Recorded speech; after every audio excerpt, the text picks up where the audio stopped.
Hello everyone, topper stock में आप सब लोगों का स्वागत है। आज हमारे बीच शुभजीत हैं जिन्होंने 11th-12th के साथ पहली बार एक बड़ी सफलता हासिल की है।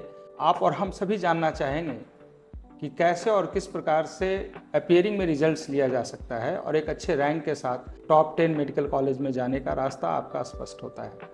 शुभजीत, मैं आपसे पूछना चाहूँगा 11th की और 12th की और साथ साथ आपने प्रिपरेशन में कौन सा तरीका अपनाया जो इतने अच्छे रैंक लाए हैं। उससे पहले आप अपना पूरा परिचय, आपके रैंक्स कैसे आए हैं और क्या कहना चाहेंगे। मेरा नाम शुभजीत राज है और मैंने नीट 2025 के एग्ज़ाम में 630 मार्क्स ऑब्टेन किए हैं और मेरी ऑल इंडिया रैंक 236 है एंड मेरी जनरल कैटेगरी रैंक 150 है। साथ ही साथ ये मेरा फर्स्ट अटैम्प्ट भी था, तो मेरे CBSE बोर्ड्स में 97.6% भी आए हैं। 11th-12th करते हुए साथ में नीट का प्रिपरेशन करना, बोर्ड एग्जामिनेशन में भी 97% स्कोर करना, ये कैसे आसान होता है आप जैसे स्टूडेंट के लिए। ये सफ़र आसान नहीं रहा है। इस सफ़र में मुझे कई सारे चैलेंजेस भी आए हैं और मुझे अपना हार्ड वर्क और स्मार्ट वर्क दोनों को इक्वली बैलेंस करना पड़ा, जिसकी वजह से मेरा ये रिजल्ट आया है। ऐसा नहीं है कि आप सिर्फ और सिर्फ स्मार्ट वर्क से या फिर कम पढ़ाई करके भी ऐसा स्कोर ला सकते हैं।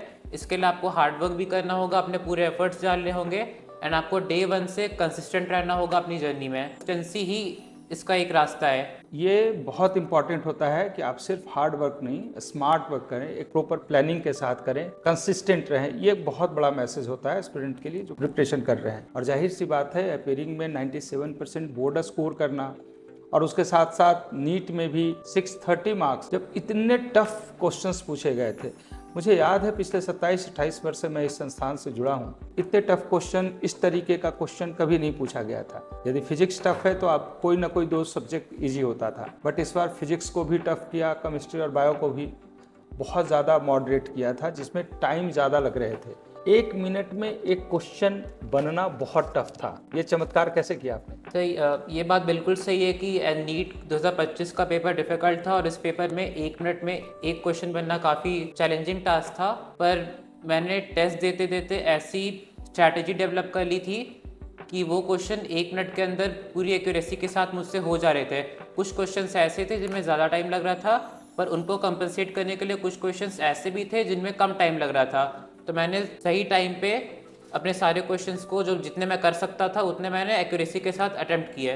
180 मिनट का समय दिया होता है, 180 क्वेश्चंस होते हैं। अबाउट 15 to 20 मिनट्स इन्विजिलेटर और उसके बबलिंग में भी चला जाता है। 1 मिनट से कम एक क्वेश्चन के लिए मिल रहा था। तो आपको कभी घबराहट नहीं हुई? क्वेश्चन लगातार आपसे कुछ ऐसे दिखे होंगे जो टफ लग रहा होगा, जो सॉल्व नहीं हो रहा होगा। उस समय कैसे अपने पेशेंस को आपने मेंटेन किया था?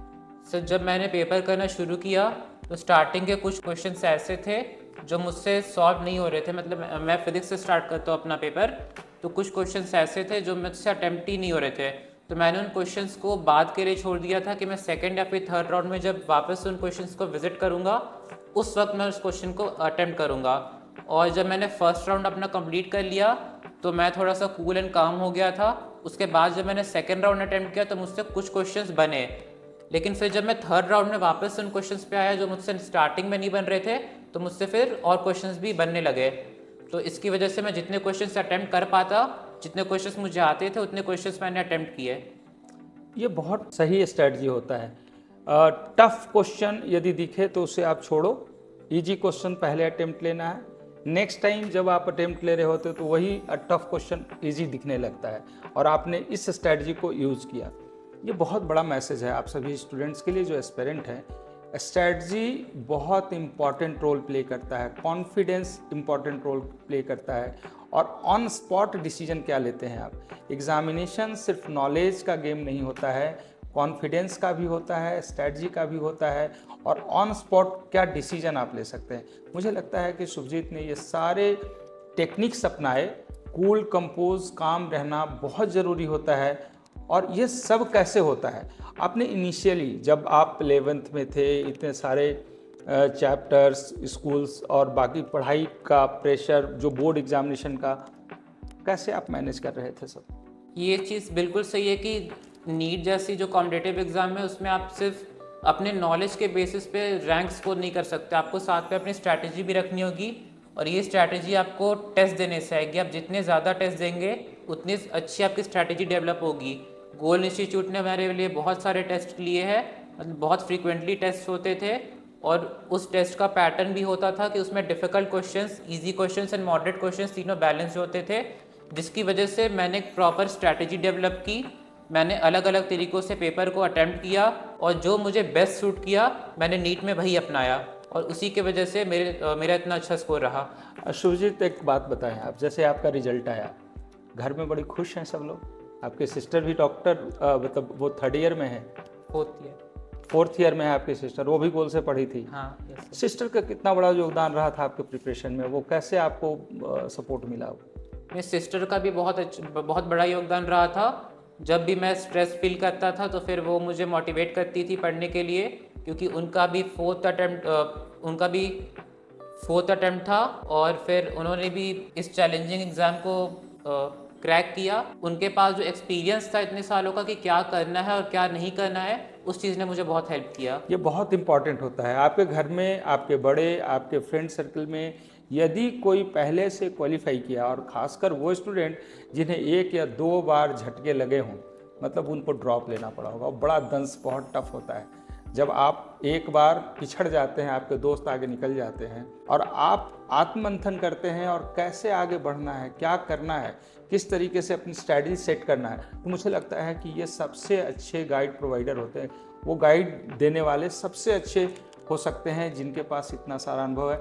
शुभजीत इसमें लकी थे कि इनकी सिस्टर आज से 4 साल पहले जिन्होंने 4 अटेम्प्ट में अपने रिजल्ट्स लिए, जैसा आपने बताया, और मुझे लगता है वो भी गोल विलेज से थी और उन्होंने उस तरीके से पढ़ाई किया था और उन्हें पूरा आइडिया था कि क्या प्रॉब्लम होता है कि इतना वक्त लग जाता है। तो उनका सपोर्ट एक बहुत बड़ा मिला होगा आपको साइड से, और ये बहुत ज़रूरी है। अच्छा, जो फैमिली में अभी जो खुशियाँ मनाई जा रही है, आप अच्छे रैंक लाए हैं, अच्छे मेडिकल कॉलेज में जाने का पूरी संभावना है, आप वहाँ जाएंगे, सबसे ज़्यादा कौन खुश है? मेरे माता पिता सबसे ज़्यादा खुश है और उनकी खुशी जाहिर सी बात है क्योंकि मैंने बहुत मेहनत की थी, उन्होंने भी अपनी तरफ से पूरे एफर्ट्स डाले थे, उन्होंने भी पूरी कोशिश की थी कि वो मुझे किसी भी तरीके से डिस्ट्रैक्टेड ना रखे और सारी मेरी सफलता का श्रेय माता पिता को और अपने टीचर्स को ही जाता है। टीचर्स कैसे रोल प्ले कर रहे थे? जब कई बार ऐसा होगा कि आप क्वेश्चन सॉल्व कर रहे हैं, सॉल्व नहीं हो रहा है, इरिटेशन हो रहा है कि अब क्या होगा, पता नहीं मेरे से सिलेक्शन होगा या नहीं, कभी ऐसा सिचुएशन आया जब बहुत तनाव में थे आप? मेरे साथ ऐसा कई बार हुआ है कि मेरे टेस्ट में कम स्कोर हो जाते थे तो मुझे ऐसा लगता था कि मैं सिलेक्शन के लायक नहीं हूँ और मेरा सिलेक्शन नहीं होगा, पर उस वक्त मेरे टीचर्स ही थे जिन्होंने मुझे बहुत सपोर्ट किया, मुझे गाइड किया कि आपको उस टाइम पे अपना मोरल नहीं लूज़ करना है, आपको फोकस के साथ रहना है। इवन अप्रैल में भी 20 अप्रैल के अराउंड हुआ था ऐसा कि मैं बिल्कुल टूट सा गया था कि अब तो सिलेक्शन ही नहीं होगा, पर उस वक्त मैंने रंजय सर को कॉल किया था और उन्होंने मुझे बहुत गाइडेंस दी थी।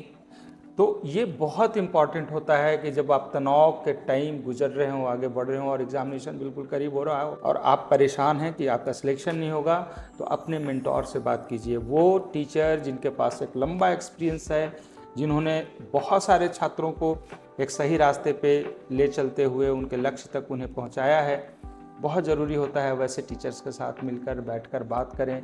नहीं आप अगर करीब हैं तो फ़ोन से बात करें, लेकिन फ़ोन करते रहें, एलोन फील ना करें। और बहुत सही है कि जिसके पास स्ट्रैटेजी होगा वो जीतेगा, जिसके पास पेशेंस होगा, जिसके पास डेडिकेशन, डिवोशन, डिटर्मिनेशन होगा वो जीतेगा। मुझे लगता है शुभजीत के पास ये सभी इंग्रेडिएंट्स थे और तभी जाकर ऐसे टफ क्वेश्चन में इतना बेहतर परफॉर्म इन्होंने किया है। एक और शुभजीत प्रॉब्लम होता है छात्रों के साथ, वो बहुत कंफ्यूज होते हैं। पढ़ाई कर रहे हैं तो NCERT पढ़ें, नहीं समझ में आ रहा है तो ऑनलाइन देखें, यूट्यूब देखें, क्या करें? आपने क्या किया? मैंने पर्सनली यूट्यूब का सहारा कम लिया था क्योंकि जब मुझे कभी भी ऐसा कोई टॉपिक होता था जो समझ नहीं आता तो वो मैं अपने टीचर से पहले जाके पूछता था, क्योंकि जब आप ऑफलाइन में अपने टीचर से इंटरेक्ट करके कोई भी सवाल पूछिएगा तो वो आपको बेहतर तरीके से समझा पाएंगे। NCERT का क्या रोल रहा आपके प्रिपरेशन? NCERT का तो बहुत इंपॉर्टेंट रोल रहा है, बिना NCERT के मैं सफलता को हासिल नहीं कर पाता। आप क्या सजेस्ट कर रहे हैं? स्टूडेंट को NCERT पे फोकस करना चाहिए ज़्यादा, या फिर सब्स्टिट्यूट में उसे ऑनलाइन यूट्यूब देखना चाहिए? मेरा कहना है कि आपको जो आपके टीचर्स पढ़ा रहे हैं आप उसको पढ़ो, उसके बाद आप NCERT पे फोकस कीजिए, और अगर आपको कोई चीज़ समझ नहीं आई तो आप अपने टीचर से एक बार जाके कंसल्ट कीजिए। मतलब बहुत स्पष्ट है कि टीचर जो पढ़ा रहे हैं, जिन उनके पास अनुभव होता है, क्रक्स होता है, और चूँकि एनसीईआरटी से ही क्वेश्चन पूछे जाते हैं, एनसीईआरटी को बहुत अच्छे तरीके से उन्होंने समझा है, हर एक लाइन को बिल्कुल जूम करके एक एक उसके मतलब को निकाला है, और वो बच्चों को जब सिंप्लीफाई कर पढ़ाते हैं तो पढ़ना आसान हो जाता है। टीचर को संपर्क करें, टीचर से आप पढ़ें, एनसीईआरटी को पढ़ें, और लास्ट में जब आपको कहीं समझ में ना आए तब लास्ट के लिए रेफरेंशियल आप यूट्यूब का हेल्प ले सकते हैं। Am I right? Yes sir. Goal Institute कैसे मदद किया आपको पूरे जर्नी में? गोल्ड इंस्टीट्यूट ने बहुत इंपॉर्टेंट रोल प्ले किया मेरी जर्नी में। मैं जब 11th में आया था उस वक्त मुझे एनसीईआरटी पता था कि पढ़ना है, पर एनसीईआरटी कैसे पढ़ना है उसका सही तरीका मुझे नहीं पता था।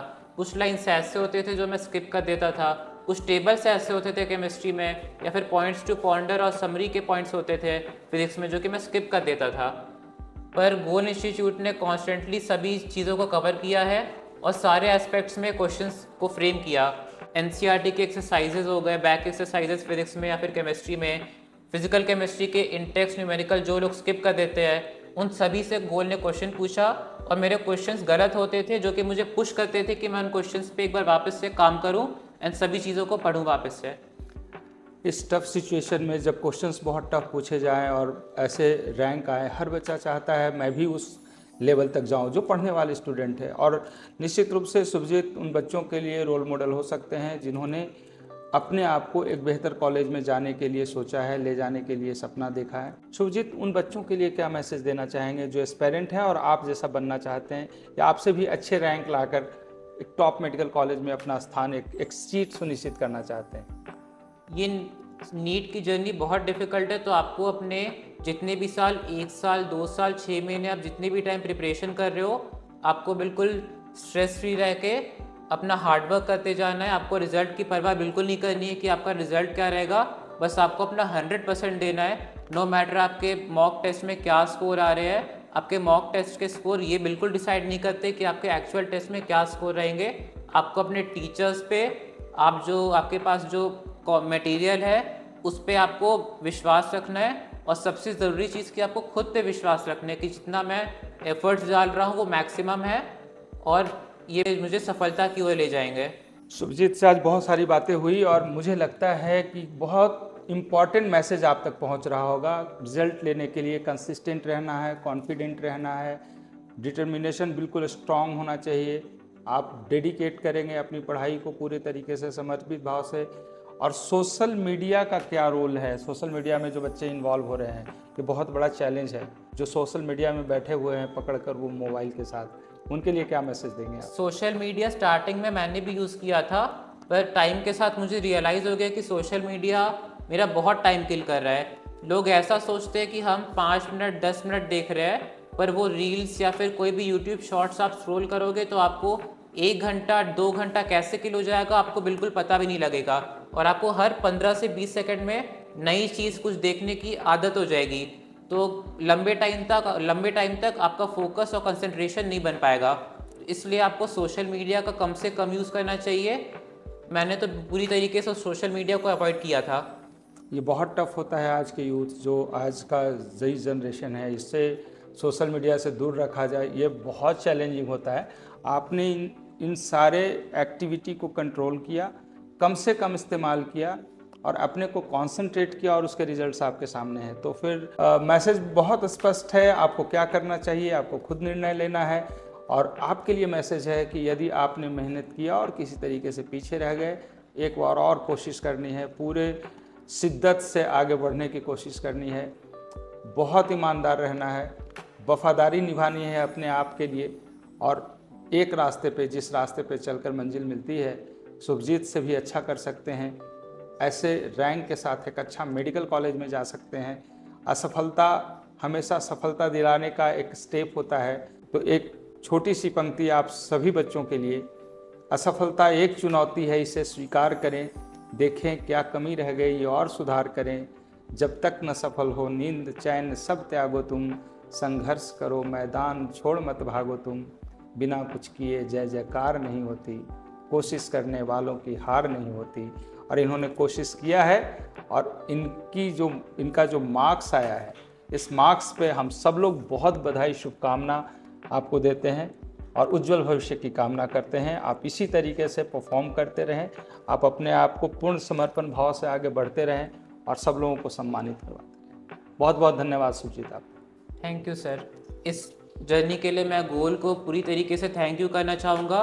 बिना गोल के ये संभव नहीं हो पाता।